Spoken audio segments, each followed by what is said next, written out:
Good morning, ma'am. Good morning, classmates. So our topic for today is all about the American literature. So during its early history, America was a series of British colonies on the eastern coast of the present-day United States. So dati raw po, yung America is part po siya ng British colonies na matatagpuan in eastern coast which is ngayon ay tinatawag ng United States. So the story of American literature begins long before the US began its existence. So, wala pa or hindi pa nag-exist ang US, meron na po tayong American literature. So, the first permanent settlers were Puritan. So, ano nga bang Puritan? Ang Puritan, they believe in God, and Puritans live in a constant state of spiritually anxiety, searching for signs of God, favor, or anger. So according din po dito, Harvard was founded in 1636 and printing press was started in 1638. So there are 6 periods here in American literature. These are the colonial period, the revolutionary period, the period of romanticism and transcendentalism, American realism and naturalism, American modernism and the literature of the first half of the 20th century, American literature in the second half of 20th century, and contemporary American literature or tinatawag nating contemporary period. So first is the colonial period. This period encompasses the founding of Jamestown up to a decade before the Revolutionary War. The majority of writings were historical, practical, and religious in nature. It was the era of colonizing the continent. Since not only the English explored and claimed the territories, the beginnings of American literature are more or less connected, also with French, Spanish, or Dutch literature as well. So, ang first inhabitant dito sa America, tinatawag natin Native Americans. Pero hindi sila yung nag-develop ng tinatawag nating literature. So, which means the American literary history begins with the age of colonialism.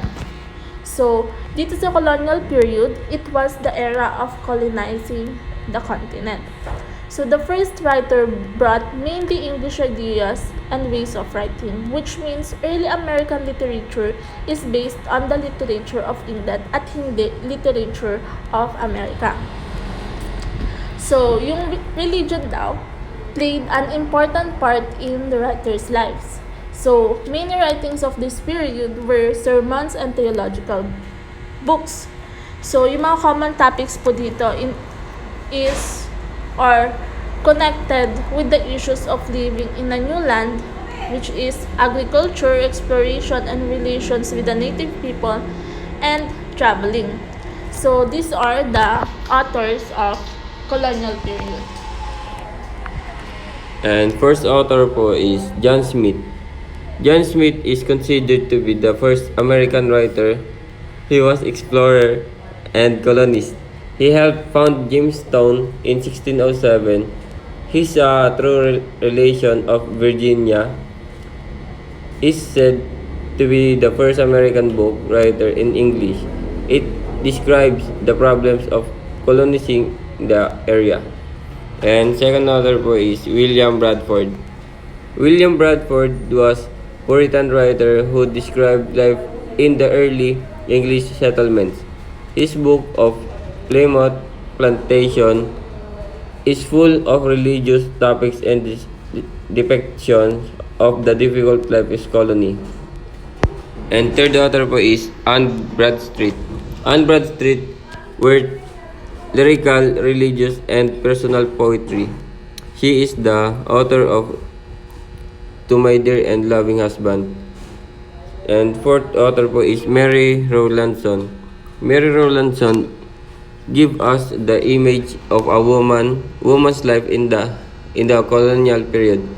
Here a narrative of the captivity and restoration of Mrs. Mary Rowlandson tells her story of being kidnapped by Native Americans. And yung librong nagawa niya po ay naging bestseller. So next is the Revolutionary period. Beginning a decade before the Revolutionary War and ending about 25 years later, this period includes the writings of Thomas Jefferson, Thomas Paine, James Madison, and Alexander Hamilton. This is arguably the richest period and of political writing since classical antiquity. Important works include the Declaration of Independence, the Federalist Paper, and the poetry of Joel Barlow, Philip from Newhy. So, as dissatisfaction with the colonial system and the relations with Britain grew, the literature gradually changed its shape. So, yung mga writers dito sa revolutionary period became more politically anti-British and revolutionary-oriented, rationalism and enlightenment prevailed. So, itong revolutionary period, isa rin to sa tinatawag na enlightenment era. So, yung mga essays, speeches, and mga pamphlets became more important. So, isa sa mga authors dito sa revolutionary period is si Benjamin Franklin. So, Benjamin Franklin is one of the most important figures of the period. He can be described as what we call a Renaissance man. So, ano nga ba ang Renaissance man? So, a Renaissance man is a person of many skills or have many skills. He was a politician, scientist, philosopher, publisher, humorist, inventor, and a writer. So, yung book niyang The Way to Wealth gives the reader advice how to become a successful. Hard work and common sense are very important. Yung autobiography naman na sinulat niya is about his life, his success, and his failures. So, yung style niya is very plain lang. So, it is one of the first depiction of the American dream. Next is si Thomas Paine. Thomas Paine was an English-born essayist and publisher. His pamphlet, Common Sense, is a sharp critique of the colonial system and explains why the Americans should rise against the English. So next is si John Hector St. John. So John Hector St. John was a French-American writer. At isa siya sa mga fathers of the American novel. So his epistolary novel, Letters from an American Farmer, so it deals with the differences between the life in Europe at sa Amerika. So last but not the least is Thomas Jefferson. So si Thomas Jefferson was an architect, essayist, lawyer, politician, and later became the third president of the United States of America. So his greatest contribution to the history of America is that siya yung main author ng Declaration of Independence, which was adopted by the Continental Congress on 4th of July 1776 during the War of Independence. So next is the period of Romanticism and Transcendentalism. So, the period of Romanticism and Transcendentalism, known as the Romantic period in America and the age of Transcendentalism, this period is commonly accepted to be the greatest of American literature. So the period of Romanticism presented a revolt against classicism and its value such a reason of form. The American variant of Romanticism was different from the European one to a certain degree. There was a great interest in Indians and their culture. The writing were less political and religious. The topics were mostly American, and the writer stressed imagination, nature, and individualism. So, first writer is James Fenimore Cooper. James Fenimore Cooper was interested in life in wilderness and among the native inhabitants. He worked a series of 5 novels together called the Leatherstocking Tales. They concentrate on Natty Bumppo, a white man living in the forest of New York, and his friend Chingang Chong, a Mohican chief. There are 5 books in the series. There is the Deerslayer and the Last of the Mohicans, the Pathfinder, and the Pioneer and the Prairie. And next writer po is Edgar Allan Poe. Edgar Allan Poe is one of the most important figure of the American literary tradition. His life was filled with sorrow and suffering. After unsuccessful studies, he became an editor. He dropped alcohol and misfortune had a notable impact on his work. His writing are gloomy and bizarre. His character are, ito yung mga characters po niya, murderers, alcoholics, desperate lovers, and torture prisoner. Poe is the founder of American Horror Story and Detective Story. His short story often describe the darkest state of human mind and mysteries solved by logic. The most famous short story by Poe include is The Telltale Heart, The Black Cat, The Pit, and The Pendulum. The Mask of the Red Death or The Gold Bug. He is less famous for his colonial melancholic poem such as Annabel Lee, El Dorado, or The Raven, which expresses the idea of vanity through the eyes of a man asking a mysterious raven about his dead love, while the raven only answer is nevermore. So, transcendentalism. Transcendentalism is a wait.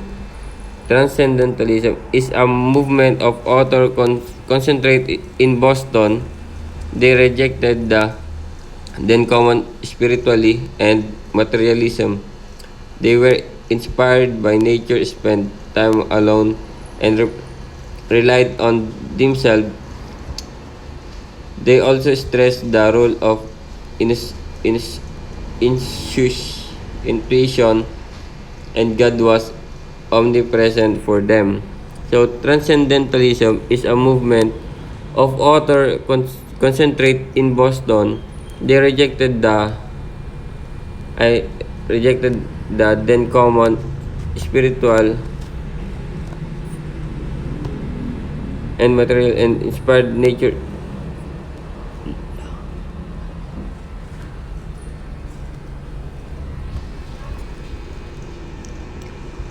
They also stressed the role initiation and God was omnipresent for them. So Ralph Waldo Emerson Ralph Waldo Emerson is the author of The Nature, an essay expressing transcendentalist ideas. His friend Henry David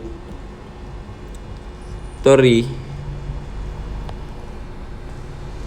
wrote Walden a philosophical book about his new birth near Walden Lake, where he spent 2 years alone. And next is Henry Wadsworth Longfellow.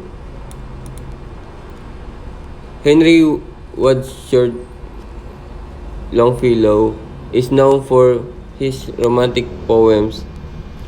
Written in simple language, he wrote the Song of Hiawatha, a poem about the Indian chief Hiawatha inspired by the Finnish epic Kalevala.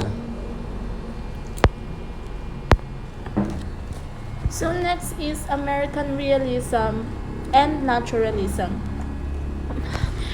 Writer left behind the styles and topics adopted by the previous generations and rather concentrated on describing life as it was with its negatives typical of the period. So just in Europe, the period of Romanticism was followed by the period of realism. So dito, writers are concentrated on describing life as it was its negative, typical for the period. So it was the era of industrialization and migration. So yung main genre dito is novel. So first writer is or author is si Mark Twain. So si Mark Twain was born Samuel Langhorne Clemens. He was a great American novelist, short story writer, and humorist. So he was a member of the local color school. He spent a major part of his life on the Mississippi as a boatman. So it plays an important part in his writings na yung pagiging major part niya sa Mississippi. So his most famous novels are probably The Adventures of Tom Sawyers. So, etong book na to, it is a book describing the life of a problem boy. So, yung isa pang book niya na hindi na ilagay sa PPT is yung The Adventures of Huckleberry Finn, which is ito yung na-concentrate ito sa kaibigan ni Tom Sawyers na si Huck, who assists a black slave on his journey. So this book criticizes slavery and tries to describe the world through the eyes of a naive, uncivilized yet honest boy. So next is si Henry James. So si Henry, nasaan si Henry? So si Henry James, he became a British citizen. So he wrote psychological novels and compared different cultures. So his most famous works include What Maisie Knew. It is a novel about an unloved child, and yung The Turn of the Screw, which is a ghost story or novella. So next is naturalism. So, a naturalism form of realism coined by Emile Zola. Writers portray people in extreme situations and describe their real behaviors. Their books are full of dirty environments, poor neighborhoods, prostitutes, drugs, crime, and literacy. Therefore, so dito sa naturalisms, yung mga writers dito pinoportray yung mga extreme situation and nagdi-describe sa mga behaviors. So, yung mga book na to is full. So, yun nga, sabi dito, full of dirty environments, poor neighborhoods, prostitutes, drugs, crimes, illiteracy. So, they form a group na tinatawag nilang muckrakers. So, another author is si Jack London. So, si Jack London is famous for his books taking place in Alaska during the gold rush. So, siya po yung author ng White Fang or The Call of the Wild. So, it is a novel about a dog whose master is killed by Indians, which becomes the leader of the pack. So, next is si Theodore Dreiser. So, si Theodore Dreiser, so he wrote Sister Carrie. It is an American tragedy in 1925. It is a critique of the idea of the American dream. Its hero, Clyde Griffiths, pursues his dream of becoming a rich and important. When he has a chance to marry a rich girl, he murders his girlfriend and is found guilty and dies in an electric chair. So next po is American modernism and literature of the first half of 20th century or tinatawag na modern period. After the American Renaissance, the modern period is the second most influential and artistically